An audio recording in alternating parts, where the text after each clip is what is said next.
Hello once again to all our friends, our televiewers, our stakeholders, the faculty, staff, students, and of course the alumni of Foundation University. Here we are again. It's another Thursday evening and we are here on iGreyhound, the official talk show of Foundation University. And tonight, friends, promises to be another interesting episode because as always, we make sure that we prepare as much as we could to make sure that our episodes are truly interesting and enjoyable to everybody. So for tonight's episode, friends, we are featuring one of the, should I call them one of the more innovative departments in the university, and this is the Department of Architecture. And in fact, they are also merged, or it is merged with the Department of Architecture as well as Fine Arts. But this time for this episode, we are featuring the Department of Architecture. So may I introduce our guests for this particular segment. May I start off with the program chair, and she is not a stranger to iGreyhound. We have had her here in the past, but I am glad that she is once again here with us. May I introduce to all our viewers, Miss Charlie Lau-Schmidt. Hi, Miss Charlie. Hi, Cecile. Good to see nice you. Nice to be back. Yes, great. And you are with another faculty member of the department, and I'd like to introduce to all our viewers, he goes by the name of Zandas Abenesi III. There you are. I got it right. Hi, Zandas. Welcome Hi. to the show. It's nice to be here. Yes, great. Now, may I ask Charlie, we have done an interview with you, I think a few months ago, but I think you have had a great time doing some introductions for your innovations and many other things, among others, maybe Estudio Damgo and many other things. But can we start off with what you have been doing very recently, like the so-called dialogues, no? Maybe we can start off with that one. Exactly. So the dialogue on program is actually something that we started already last semester. It's actually a way to review our program for the architecture with the faculty and the students, and also with external industry partners that are our friends, to understand how our program could be even more innovative than it already was, and how to become also more future-proof for like the most urgent challenges that we face also in this region very much. Yes, it's an attractive degree program. I have to say that, very attractive. Architecture as a profession, as a career, no? That many of our viewers probably would like to consider.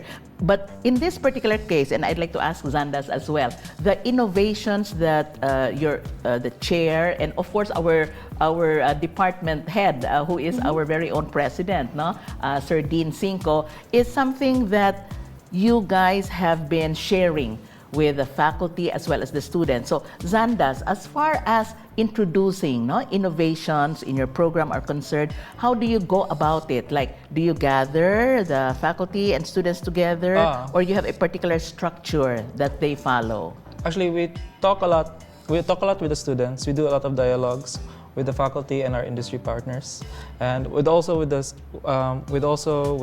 other members of the department and outside of the department. We do the open studio that Charlie uses is actually one of the avenues that we usually that we have as a way to talk it out and find ways to innovate. Yeah, you mentioned, Zandas, the open studio. You know, I think it's one of the more innovative approaches that you have actually injected into the program. And not only is the department interested about it, but I think the entire campus, the entire university, and even I think the outside community. So where are we now as far as the open studio is concerned? Maybe we can define first what an open studio is. Yeah, so the open studio is indeed one of the formats that we introduced in order to create more dialogue and more exchange, and to expose our students to a very diverse set of people and perspectives on architecture or on space. Okay. And the way how we do it, so every Wednesday when our students have time, when they're not occupied with classes, okay. we actually organize a talk by either an external visitor or by even faculty members on a specific topic.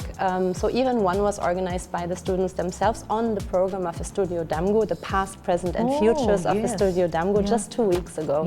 And the way how it works is that we actually try to create a setting that is very comfortable. So we purchased some banig. And we have the banig. Nothing very informal. Nothing really formal or structured, right? Everyone is sitting on the floor, and we have a table full of fruits. So we also really want to actually create a culture of caring where our students feel healthy and well and talk about things that pertain to their career in the future, right? Something that they are interested in, something that they might be interested in as well. You know, I think we can show to our viewers as well what you had done, no? Through some of the events that you had captured, right? But you know, I was thinking, really listening to you guys, I think you know, it's like a convocation symposium type, no? But nothing like the, you know, you sit it out and there's a speaker in a rostrum with a microphone and everything. Very, very structured and formal, very stiff, if I may put it that way, no? But here you are, it's like a conversation, right? Yes, that's the point. Yeah, it's a conversation, you exchange ideas. Do you feel this is something that the students also find very, very comfortable? I think Sandas mentioned that, it's very easy for them to approach these people because of how the Open Studio is structured now. No, so everybody's on the floor, and then they can simply interact with the student, with the speaker. You know, so a lot of friendships could be created, and then they don't have to have this barrier between speaker and student. That's right. That's right. That's right. So this is an avenue where you can also talk about your curriculum. Am I right? Yeah, we actually had indeed also some educators, or tomorrow we have another open studio with another educator from Cebu, Mike Sanchez. He is also program head in the program of architecture there, and he is a friend of mine, and we have already been exchanging in the past year actually about how to bring in innovation and comparing our different schools with each other. So he's joining us tomorrow, or actually today, in order to also see and get an impression of our school and our innovative programs, and also tomorrow then share in the open studio with the students how he approaches learning with his students as well. So we believe very much in collaboration, also between different schools, and like a very open dialogue with no hierarchies. Right, right. So all of you are on equal footing, right? Ideally, yes. But of course, you're all architects, no? Those that you have invited so far. Educators, architects. It's very possible to not have architects only. It's actually more. It's a mixture. It's a mix. Yeah. You know, like I think the bamboo guy wasn't not necessarily. Not necessarily. Maybe a designer or something, no? It could be an artist, it could be an engineer, it could be anyone. We have also another upcoming open studio with a historian of architecture. We believe very much in interdisciplinary setups and kind of not actually dividing boundaries, but really trying to connect our architecture students with a lot of different fields and expertises. So interdisciplinary, diverse, from diverse fields. How important would networking be? I think because you're building a network, no, among professionals. Is this something that you would like to be sustained over the years, especially so that our students are building a career later on? Yes, Zandas? most definitely. Most definitely, the networks that they can create with these open studios would definitely help them. They might find their own mentors using these open studios, or someone to aspire to. No, Charlie, or maybe build a linkage, no? Actually, what we're hoping also to create is maybe also for the outsiders that come into foundation to understand how progressive our school is, and then also maybe to approach us with opportunities for the students when it comes to internships or scholarships, maybe also internships abroad actually. So what we're also soon going to start up is online open studios, where I would like to tap also more into international Yeah. network and Right. allow the students to really actually be exposed or Yeah. explore also kind of other contexts, Right. no, through people. Right. Yeah. Yeah, that sounds. Actually, that sounds very exciting. This is very I'm excited. Yes, right, right. Yeah. Yeah, and then very quickly, because after all, Zandas, you're very new, right? Yes, in I'm the very, university. very new. You just passed the board exam, I On understand. 2020, yes. 2020, yeah, not too long ago. No? So in other words, you're coming in really fresh, no? From school, from the university, and then coming in to share your expertise, your talents to our students, and of course to the faculty members here at Foundation. So. The field of architecture really has become diverse, if I would like to use that word again, and I think something that people are looking up to as far as building a niche for themselves, as far as their profession is concerned. For you, Zandas, especially so that you're coming in fresh, no? Are there some new things that perhaps you would like to introduce to our students now? Actually, it's nice that you said that. Actually, right now, we and Charlie are doing the experimental materials lab. Oh, yeah. And I am actually handling BT, and that's actually something that I'm very much passionate about, building technology. materials. So BT is building technologies. Okay. It's all about building materials and construction materials, construction. Yeah. And in BT, I wanted to focus on sustainability, sustainable materials and construction. And I think that's what Foundation University is, and I think that's what the program is actually trying to do, sustainability. No? Like Estudio Damgo is doing bamboo, Yes. but also we want to experiment more than in bamboo, but maybe other sustainable materials. So we're thinking on earthen materials, clay or rammed earth, Okay. something. We are looking into that, and I'm already introducing these to the students, how to design sustainably, thinking of the not only from design to construction and then finish. No, I don't want them to think this way. I want them to think the entire lifespan of the building, Okay. from its inception to its construction and its operation.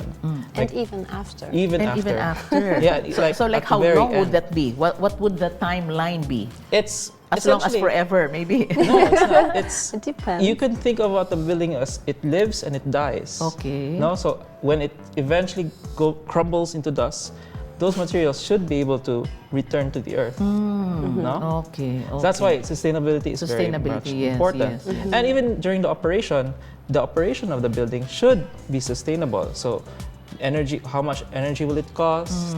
How much air conditioning? Or how much materials will it take from the earth? Things like that. I want the students to think this way. Yeah. No, more holistic way of thinking of sustainability. Yes, in its totality, no? Okay. Yes. And also where the material comes from. Oh, So yes. where the Okay. focus is very much on sustainability, it also then becomes very local, Okay. right? So one of the things that is actually connected to the experimental materials lab, besides the construction method itself, is also that we are exploring or we're actually trying to map cultures and practices that are linked to local materials. Okay. So like material flows. So where here in the province or in the region, for example, are local materials still being produced, such as Surrey and Yes. Hawaiian collective? So bamboo, no? Like Bamboo. bamboo, Yes, for okay. example, or also where do building materials actually come from locally, and how could we maybe even strengthen those cycles or this kind of circular maybe economy when it comes to building technology or building methods, because we believe very much that architecture or the expertise in architecture in the Philippines has to really focus very much on the implementation and realization of buildings to really become sustainable. Okay. So actually really to expand on the design and go into design and build. So that's I think the main focus for us. Yes, Yes. And we have done that already with the Estudio Damgo now for many years. But now I think it would be better if we introduce it from the first year Okay. Yes. down to the fifth. Yeah, you mentioned Estudio Damgo. We are now on our 11th year, right? Yes. Yes, 11th year and onwards, of course. No? But may I go back to the building technology, the BT, the materials. Are they readily, easily accessible here locally, Zandas? Right now we have bamboo. So there's bamboo, which Yes. is really accessible Very in the accessible. province, no? And rammed earth. It's essentially just soil. Ah, No? From the okay. site. From the site. So Okay. that's readily available. Really, huh? Okay. And clay. And clay. Clay, yes, It's yes. very We have much- in fact in Dumaguete. so Everywhere. have. It's almost Yes. Exactly. There's clay now. Abundant. Yes, okay, yeah. Yes. So these are some of the so-called sustainable materials that our students can consider. Yeah. Very much. Okay, We are also looking for more other materials, maybe something like What mushrooms. else? Yeah, what else? Yeah. Mycelium, mushrooms. Oh. There is also piña. Fibers. Piña fibers. Piña, okay. No? So that's also a lot of other things. Yeah. Also waste products Waste such as products, rice recyclable, husk. rice, Okay. plastics, recyclable plastics, Yeah. rice husk. A lot of things that are readily available locally is already here. We just don't know how to tap it do yet. you need to, of course, you need to process them, right? Is that the correct term, no? Process, Yes. okay. Process, there's also Do we have facilities here? This is that would- something that we are going to look into more and more. I think we do already have knowledge of Okay. existing practices similar to Yes. surveys, Yes, where yes. there is indeed kind of a processing of raw materials, Yeah. found like bio-based materials Yes, into yes. building materials.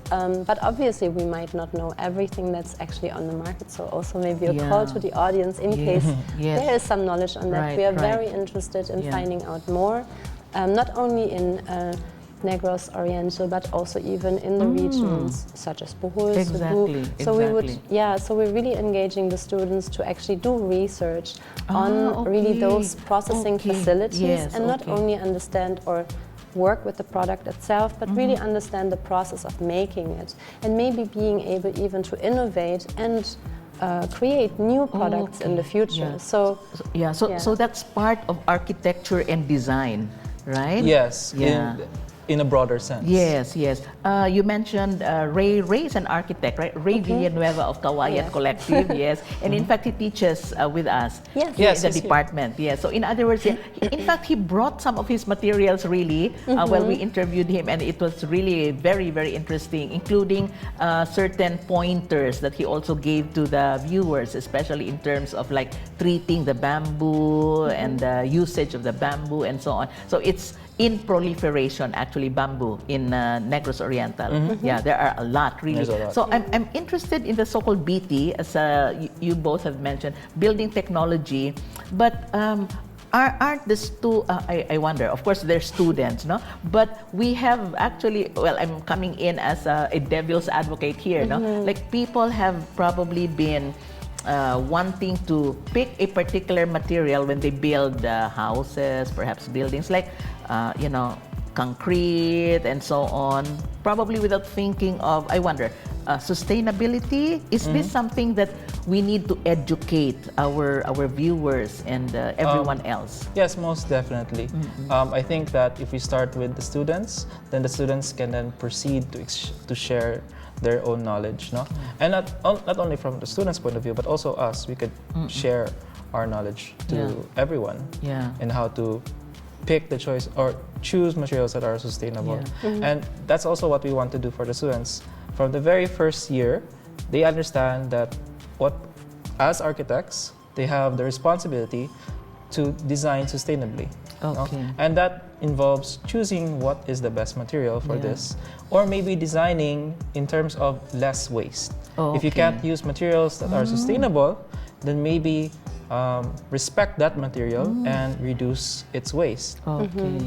Less wastage, no? Yeah, Less like wastage. recycling, Recycling, reusing. reusing. Okay. Yeah, so another indeed thing that we're trying to. So there's so Yes, yes. many strategies, I think, Right, to enhance right. sustainability Right. or to bring that Yeah. into design. Like, You know, people go to, no, engineers, architects, designers, artists, for that matter, especially when they think of buildings, no? A building could be a nice house, okay? A building could be a structure, really a full-blown structure. A building could be something that I'd like to conceptualize and build and perhaps live in. But what pieces of advice, may I ask both Charlie and Zandas, would you give a newcomer who practically knows nothing about building, even materials and technology. And here you are actually the experts. So what do you tell me, for example? Somebody who is a newcomer into the field, or somebody who is a tyro, somebody who knows nothing, but I depend on you all. Yeah, Sandas. You want me to answer? Yeah. Okay. I mean, Because you're almost a newcomer. I'm almost a newcomer, no? Yeah. I think you should just ask for help. Yeah, no? right. First, So I go to you. Yeah. look for experts, and then Yeah. from there learn from them. Okay. No, if in terms of sustainability, you have to think. Okay, even if you don't know, you have to also understand that. I mean, we use a lot of products. Yeah. Diba? So, the way we use products, we also have to respect that amount of energy that was that was done to make it like this clay pot. I mean this bowl. And if it breaks, don't throw it away. Maybe you could find a way another way to use it. Yes. No, so it's just a holistic way of thinking. I think that does not only relate to architecture or buildings. Yes. So I think indeed very good answer. Ask for help. But right. I think this is. But ask for help. I am the client. I'm not an architect, no? So I go to you as the expert. And we will guide you through the process and how to build sustainably. Yes, right. Especially today, the reason why I asked that, Charlie and Zandas, is not to alarm our viewers and not to alarm myself as well. No, but the so-called what is this? The big one, so to speak. An earthquake that would probably topple down. The so-called big one that the country is actually preparing for. No, so talking about sustainability of buildings and other structures. No, is there a guarantee that these so-called sustainable materials will really withstand disasters like earthquakes, typhoons, and so on? Can I answer that? So Charlie. sustainability is actually not only about the building materials, but it's also about how to ensure durability of the building. So actually disaster-proof buildings are also part of that conversation that we really want to prepare the students for. And depending on the strength of the earthquake, you cannot guarantee no damage on the buildings, but you can actually try to really avoid any damages in life. How do you say, loss in life. And I think that actually local materials such as bamboo are much better equipped to be earthquake-proof rather than, let's say, more modern building materials such as concrete structures, especially if the way how they have been erected were substandard. I was about to say that, especially if they were substandardly built. Exactly. So I think for us it's really a focus, especially after seeing what happened in Turkey and in Syria, Yes, exactly. that we really alert our students also to the necessity of designing in a way that life will not be harmed in the future. But heaven forbid, no? Yeah, heaven forbid, very quickly, Zandas, heaven forbid. You were also talking about recycling these materials, no? So no wastage. So for example, heaven forbid, no? A building or a structure suffered from an earthquake. How do I recycle it these depends materials? on the damage. If the damage isn't damage is major, if it's or major, minor or major. That's a very Minor or Well, major? concrete cannot be recycled anymore. Not concrete, but the building materials, the sustainable building materials that you may have. it's very easy. I see. It's very easy to just not bring the it back to the concrete ground. Yes. No, because it's like bamboo. Bamboo can decompose, go back to the soil, and we can grow more. No, it's more cycling. Yeah, so that's how it is, no? So it's like you build, you recycle, it goes back to the earth, and then you can tap it again, no? Yes. You can like make use of it again. Okay. So in the few minutes that we have left, it has really been nice talking to both of you. But we have another segment also, still on the same topic. But perhaps you can use this particular time, no? This particular moment, Charlie and Zandas, to perhaps say some words that you'd like to leave by for our viewers, for our stakeholders, for all those who are in interested in architecture or who may want to tap your expertise? Zandas first and then Charlie. Actually, Studio Damgo. The stuff that we're preparing for Studio Damgo, the upcoming Studio Damgo. So that's the 11. That's sorry, the 12th. The 12th already, yes. There are very exciting things that we are planning and preparing for Studio Damgo 12. And I hope that the students, the fourth year students, or any incoming fourth year students that would come to our department, will enroll in our department, will actually enjoy and appreciate the things that we're going to be preparing for the Studio Damgo 12. Also for the experimental materials lab, we are exploring new activities and new ways of teaching in my class and also in the department level, like the truss skis. We're planning new things ahead for the next semester. So it is actually something what's the word? Look forward to. Wow, great. No, thank you very much, Sandas. And Charlie? I just want to add, thank you for indeed also mentioning the Studio Damgo. Studio Damgo. That's just one of the many new things I think that we're setting up. Something that I think is very important to mention there is the community that we're trying to build. So I think with Zandas you see one of the examples of the young faculty that really I think had a good time in the last year with this new culture or new program that we've introduced of a dialogue where I think we try to identify for each of our faculty members like a very specific role, something that they feel excited about, like Zandas about building technologies. And then also for other of our faculty members, really other elements. And I think that's something that the students really feel, that there is a diversity in our teaching community, also with the people that are coming in from the outside. And what we're hoping to really create is a very empowering and nurturing platform where young people like Zandas or other faculty members that we have come and join us and actually explore, themes that are important to them.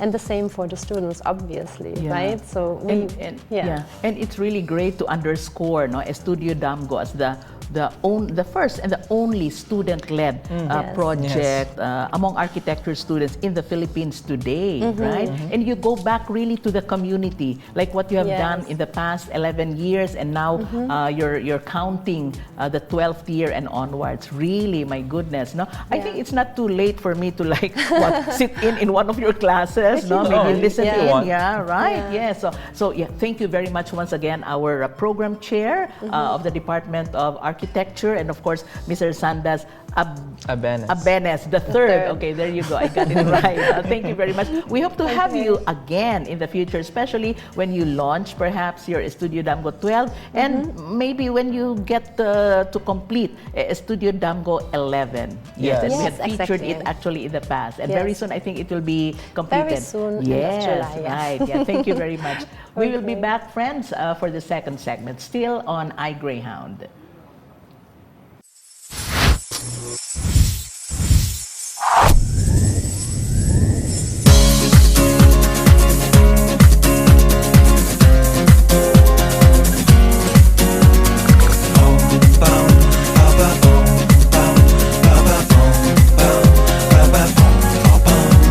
From Jamaica to the world, it's just love. It's just love. Hey!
yes, we're back once again, friends, still on iGreyhound here on Channel 6 of Filproducts TV-Dumaguete. And yes, we are also being streamed live on the main Facebook page of Foundation University. We are still featuring the Department of Architecture of the university. And for this segment, we have here with us two female faculty members of the department. One is not a stranger to iGreyhound because I have interviewed her in the past, although it was virtually. But this time, she is here in person. And may I introduce them to all our televiewers. May I introduce first the lady immediately to my left. Here she is. She is Miss Vanessa Gaston, and no stranger actually to iGreyhound because I've had her here in the past. Yes. Thank you very much for accommodating our invitation, Vanessa. Thank you. Thank you very nice much. To be here again. Yes, and beside Vanessa here is well, a newcomer, a new faculty in the Department of Architecture, in the person of Miss Edith Joy Supat Abenes. Yes, okay. Hi, Edith. Welcome to the show. Hello. It's nice to be here. Thank you very much. And you are the, how would I say it, the equal half, no, of Zandas, who we had interviewed in the first segment. And I think this is something that I'd like to share with our viewers as well. I am in the company of two top-notchers of the boards in the architecture. How do you call it? Architecture board exam, right? Yes. Vanessa here is number 5 in the 2015 board exam for board examination for architecture, and Edith is number 8 in the 2020 board exam for architecture. Wow! And here you are. You're both here in the university, so we're truly proud of these two ladies. But let us talk about, well, of course, you're faculty members of the department, but both of you are handling, like Cessa, Vanessa is handling the first year, including Edith, and the 5th year. Yes. I was just talking to the chair, the program chair, Charlie, and of course with Sandas earlier in the first segment, and we were one in saying that architecture as a career program is really something that's very attractive, no? Especially to young people. They'd like to build a career and profession insofar as architecture is concerned. Now, describe maybe what, in a nutshell or maybe in a general manner, the students who come to us. Vanessa first. Oh, so I think it's a very unique and challenging experience to go from the senior high school program into the profession of architecture. I was reflecting on this the other time. I realized, how do you even begin becoming an architect? And so they come into the world where they don't really understand anything like scale or materials. So I think it's very exciting, at the same time intimidating.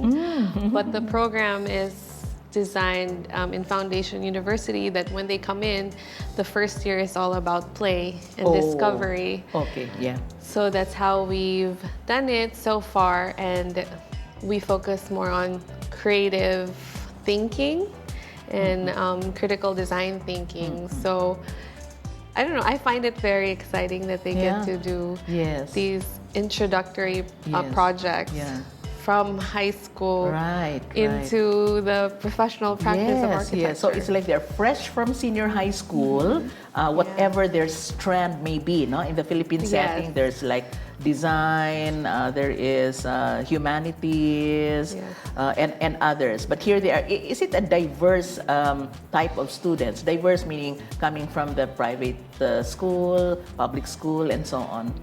Yes, I would think so. Some have come from Foundation Prep. And some from other provinces and the Vismin region. But we have had students coming all the way from Quezon or Cavite. Wow, so that's Luzon area, no? Yeah, from all over the Philippines. So it's a diverse community of freshman students who come in. Yes, but they are one in their objective, no, of becoming an architect in the future. For Edith, you're a newcomer, no, just like your husband, Sandas. So in other words, it's like fresh from college as well, no, fresh from the boards, and here you are also dealing with students who are fresh from senior high school. How has it been so far, Architect Edith? Yes, it's actually quite fun. I'm also learning with them. The first year is about creative thinking, and also I also switched my career path to like from designing and constructing to teaching. So in this field or in this profession, there is a lot more discovery, and I'm learning this while also teaching the freshmen. And with them, I feel like we do it together. Yes. Yeah. That's true. Yeah, you're like, although you are teachers, but you're also learning from them. Oh, yeah, isn't that really great, no? What new things do our students bring in? And then vice versa. What are also some new or innovative things that you introduce to your students? Vanessa first.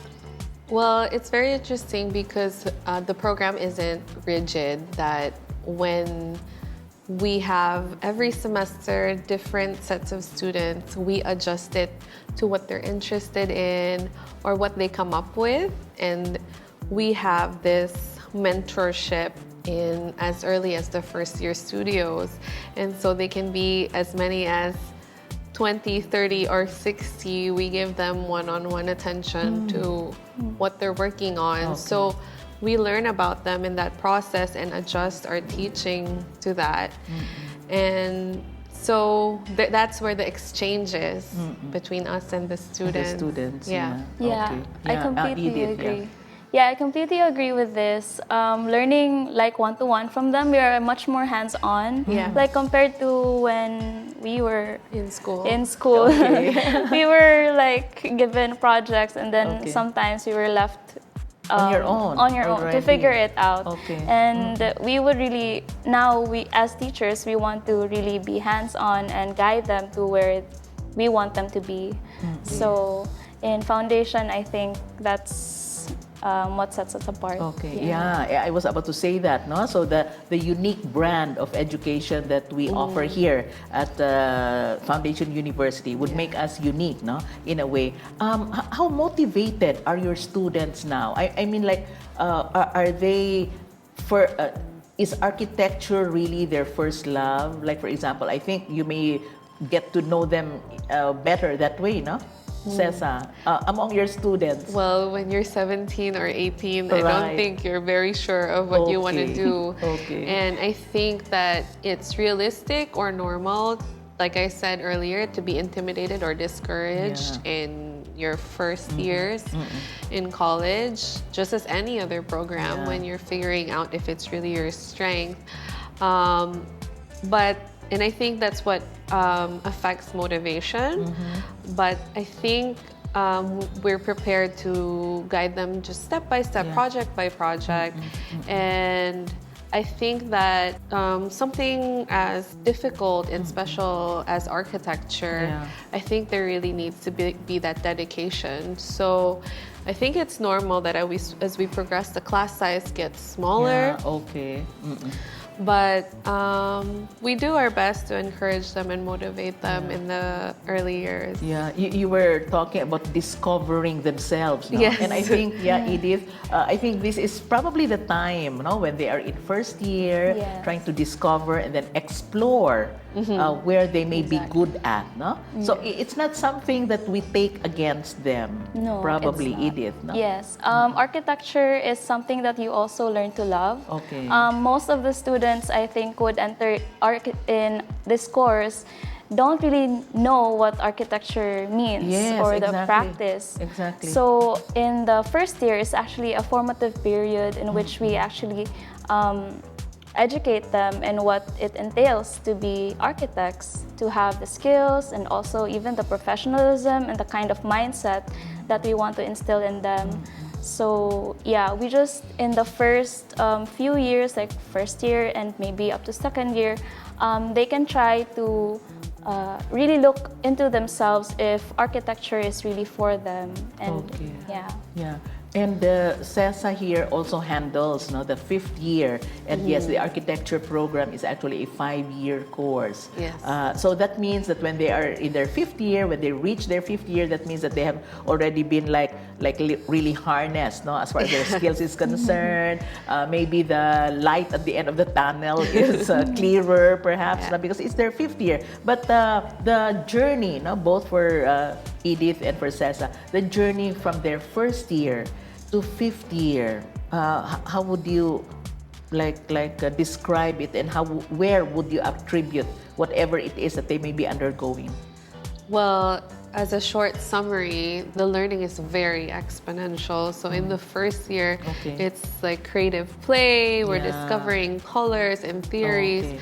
In the 2nd year, you're learning standards, measurements of everything, how the typologies of buildings.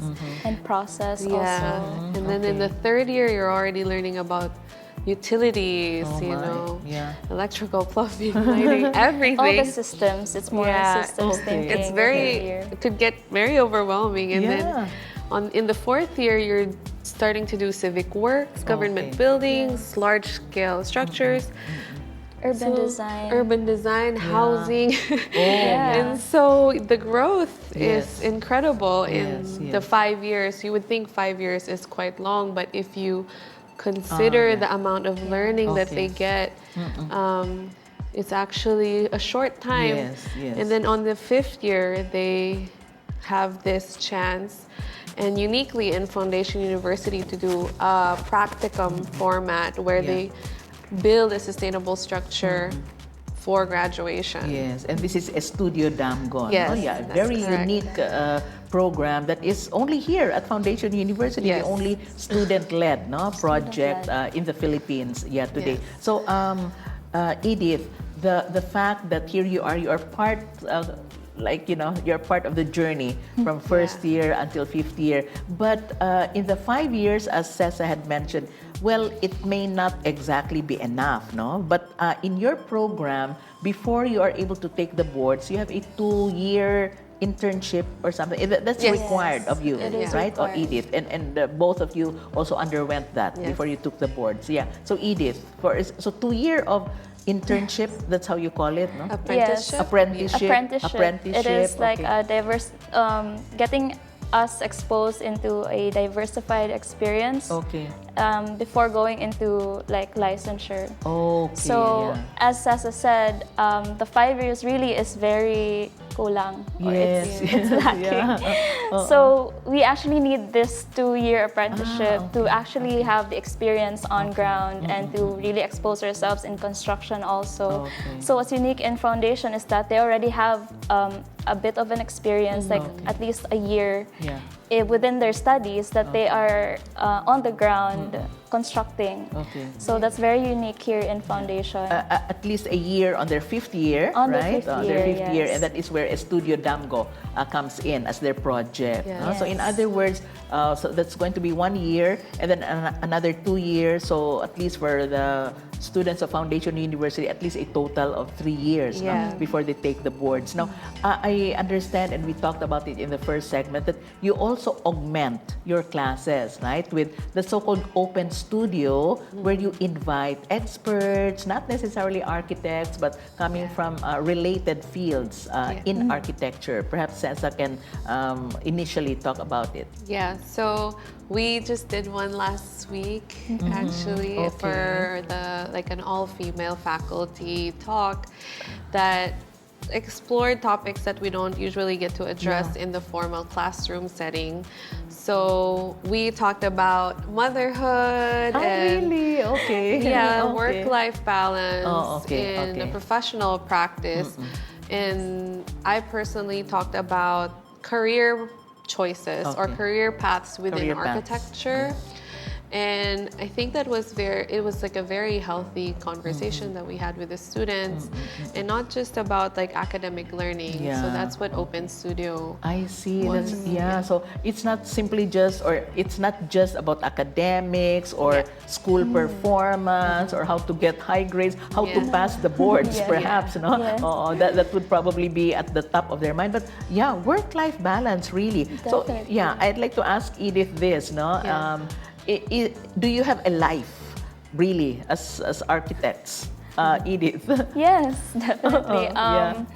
I have a 1-year-old, so Oh, I'm really? a new Okay. mom. You're a new also. mom. Cessa, this is your second, if I'm not mistaken. Yes, second okay. over here, and I have a 3-year-old right oh, now. yes. And Yeah. you have a 1-year-old Yes. already? So Okay. when I first came in foundation, I was actually newly pregnant. So Okay. Yeah. I switched my career so that I could really take care of my child and also have a flexible work-life balance, Yes, as you yes. said. Because previously in my career, I was under a full-time job Okay. at a firm, a small firm. Yeah. And it was just difficult to have a balance when you're just looking at the laptop sometimes. Yes, yes. And So it's a then going to site. full-time Yeah, job, no? full-time job. So yeah, I think that I'm learning a lot about balancing now, yeah. especially with the new role that I Yes, have. exactly. Very interesting. No? So Yes. both of you are, well, mothers, no? A Yes. new mother, second time around for Cessa. But you know, it's very interesting. So you were the speakers in that particular open studio. Yes. All women faculty of Yeah. the Department of Architecture. Okay, but you talked about something else, no, or other things, although related to architecture, but certainly there is a connection, no? Work-life balance and so on. So here is where the catch would come in, no? Very demanding, no? I think you will agree that architecture is very demanding. On the other hand, we can probably take this a little lighter, no? On the other hand, motherhood, you know, is also a full-time job. If I would say that, Cessa. Yeah, it really is. But, you know, being a mother has really made me a better designer and architect, because okay. then I have like a better like grasp of what people really need, like the Okay. safety of children. You see the world in a very yes. different way. Okay. Like the way you design stairs changes, Okay. floors changes. my, more- yeah. Yeah, you're Yeah. much more delicate with your Okay. process. Yeah. But it's very fulfilling, and I think the environment here in Negros and in Foundation has really gifted us with a balanced life. Right. Yeah. I've seen your daughter. So you have a daughter, no? And for Edith, A daughter also a daughter. Okay. So things that you probably would impart to her, being a new mom, Edith.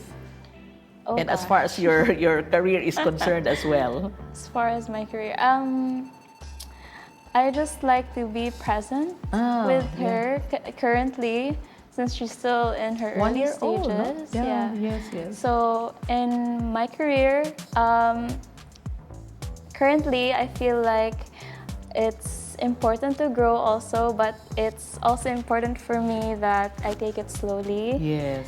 So I know that architecture is a very demanding career sometimes, but there are steps that we can take, and really where situations we can control that we can have a balance. Yeah. Do you find it to your advantage that your husband Sandas is also here? Yes, definitely. So we have in the same more, department, in fact. Yeah. Yes, we have more freedom to like choose our schedule also. Oh, yes. Okay, yeah, because you are both faculty members. Yes, we are Yes. both So faculty like members. you can be flexible in a way, with your in a way. classes, with your classes schedule. Yeah. So in other words, Cessa has been here for the maybe 2 years already. Yeah, going on. Gosh, 2 no, years, yeah, it's quite fast, no? The first time I interviewed you, it was virtual, so it was yet during the pandemic. You just arrived, I think, Yes, from the yes, US yeah. or something. Yeah. Yeah, so it has been a little over, I wonder, 2 years or something? Short, 20? shy of 2 years. Yeah, yeah. Okay, yes. Oh, and then Edith is very new. Around You just 1 joined? year Yeah, now. about a year. Yeah. Yes. Okay. So the engagement, no, that you do with our students, especially as you guide them onwards to their Estudio Damgo years, so to speak, no, I know has been quite tough on not only with you but with the other faculty members, but. We were talking earlier in the first segment about sustainability. I think sustainability would also refer to our students being here, no? And not letting them go, not letting them shift to another course, or perhaps like letting them stay. Oh, how do we again like motivate them so that they would love this particular career all the more that they are now entrenched in it? I think that's very related to what we were talking about at the Open Studio, that we do have a lot of sub-professions within architecture Yes. that they can play to their strengths and weaknesses. And we were talking about that because not everybody needs to be a designer or needs to be a contractor. Okay. So in my case, I chose to have a design consultancy, but seeing from my own batch from school, some have gone to project management and fit out contracting. So we don't expect them to be run-of-the-mill cookie-cutter students where everybody has the same skill set. Yes. So we want to motivate them to see what they're good at.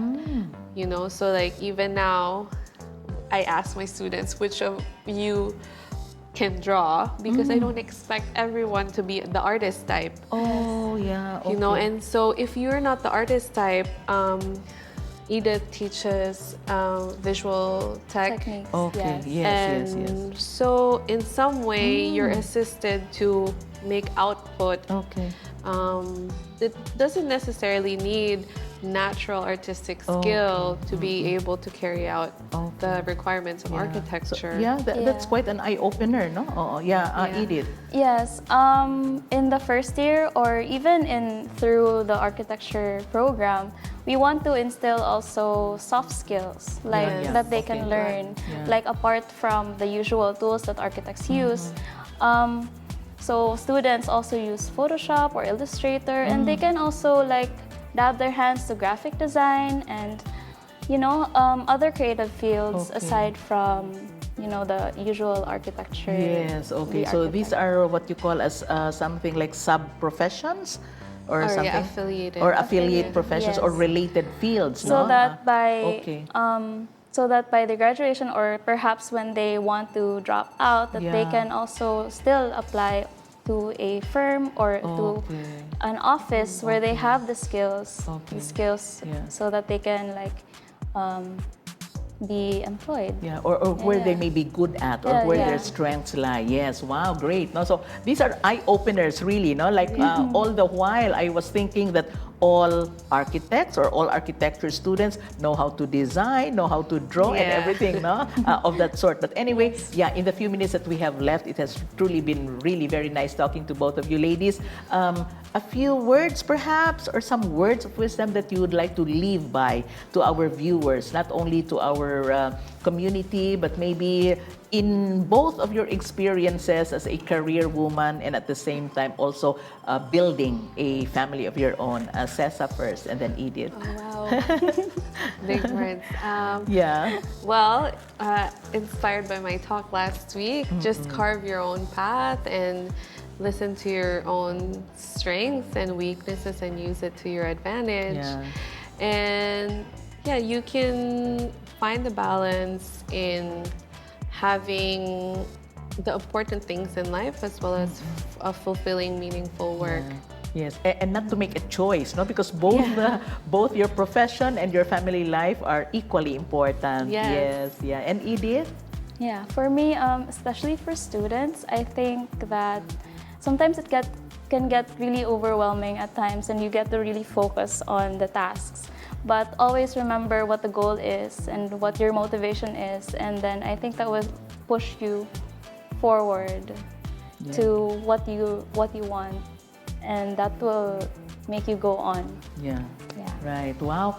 take it from our top-notchers, guys. No, my goodness, here they are building a career on their own and also trying to build a family also and combining the best of both worlds, no? Your profession, your career, and of course your family life. Nice talking to you both, Cessa Thank and you so much. Edith. Hope to have you again in the future, especially that you have your many projects and endeavors in the department. Thank you very much once again. Thank you so much. So with that, friends, we bring to a close another episode of iGreyhound. It has truly been a nice time that we have had both in this particular episode featuring the Department of Architecture. Please do not forget to also tune in to Channel 6 of Filproducts TV-Dumaguete for our replays every Friday and Saturday from 2 o'clock in the afternoon to 3 in the afternoon. And yes, we are also being streamed live in the main Facebook page of Foundation University. Thank you very much once again to my stylist,